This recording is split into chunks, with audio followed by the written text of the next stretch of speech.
Thanks for joining us from the Ohio AgNet, the voice you know with the news you trust studio, sponsored by BASF and Certain Corn Herbicide. Unleash residual power early to allow for pre- or post-application to attack weeds at their weakest. I'm Dusty Sonnenberg reporting.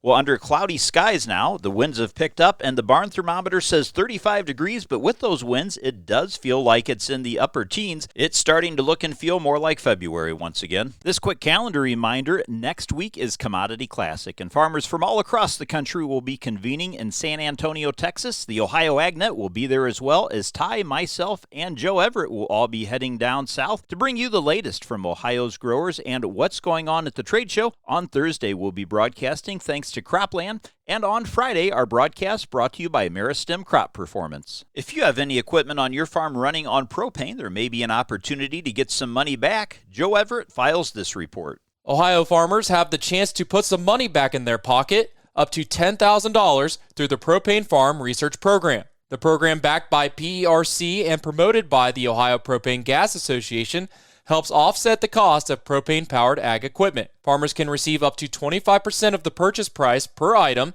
with funding available on as many as 6 units per farm each year. Eligible equipment includes propane-powered irrigation engines, generators, water heating systems, livestock and greenhouse heaters, and even poultry house sanitation units. Incentives range from dollars per kilowatt on generators to up to $2,000 per heating or sanitation system. In return, participating farmers provide real-world performance data to help improve efficiency and expand cleaner energy use in agriculture. To qualify, producers must be at least 18, operate a U.S. farm or agribusiness, and be a propane customer in good standing. Its design is to give Ohio farmers practical, reliable tools with helping move operations towards more efficient energy solutions. To learn more, you can find this full article today at ohioagnet.com. For the Ohio AgNet, I'm Joe Everett reporting. Thanks, Joe. Let's take a look now at your Friday and through the weekend weather forecast. Today's weather update brought to us by Seed Consultants. Simply better performance, online at seedconsultants.com. Transition day for your Friday. I'm Chief Meteorologist Ryan Martin. Quick forecast update here. Cold air has pushed in or starting to push into Ohio. Rain will be ending probably by early afternoon in a lot of areas. We'll dry slot for a bit. And then we're going to transition into some light snow as cold air really takes control. We see west winds dominating from tonight right on through tomorrow. That's the thing. Winds are going to be very strong today. North winds for the rest of the weekend with a little bit of lake effect. I'm Ryan Martin. Thanks, Ryan. Taking a quick look at your agricultural headlines, the wildfires out west in Texas, Kansas, and Oklahoma have our attention. Literally hundreds of thousands of acres have burned up just in the past 3 days, and with that, the pastures and all the hay and feed that they need as well for all those cattle. Definitely a group of farmers and ranchers out there that could use our prayers, and from what I've seen on social media, a number of organizations that are starting those caravans delivering hay, feed, and supplies to those in need. Stay tuned. We'll be back to take a look at your markets after this.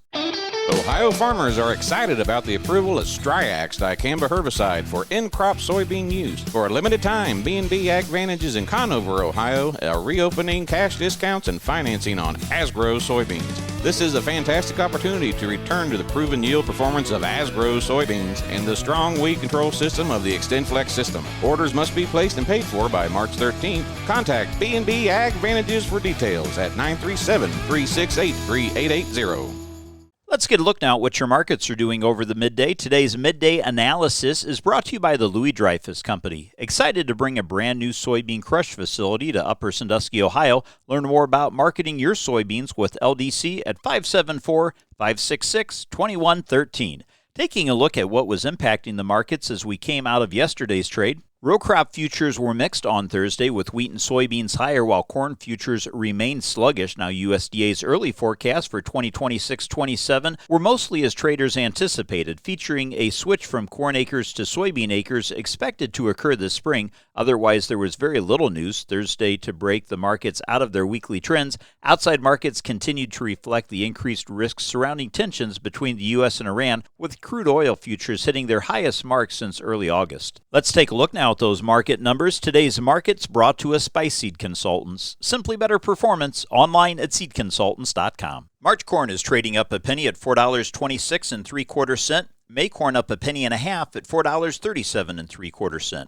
March soybeans are trading down 3 3/4 cents at 11.37 1/4, and May beans are down 4 cents today, $11.52. July wheat is trading up 6 1/2 cents at $5.81, and wheat in September up 6 1/4 at $5.92. Turning now to the livestock side, February live cattle trading up 22 1/2 cents at $247.72 1/2 cents. But April cattle are down 2 1/2 cents at $243.40, and June cattle down a nickel at $238.82 1/2 cents. April lean hogs trading up 25 cents at $93.72 1/2 cents. May hogs are up 50 cents at $98.25. April feeder cattle are trading down 65 cents today at $367 even. May feeders are 77 1/2 cents lower at $362.80. And Class 3 milk for March is trading 21 cents lower, $16.73, but April Class 3s are up 13 cents at $17.63. Thanks for joining us. This is the Ohio AgNet.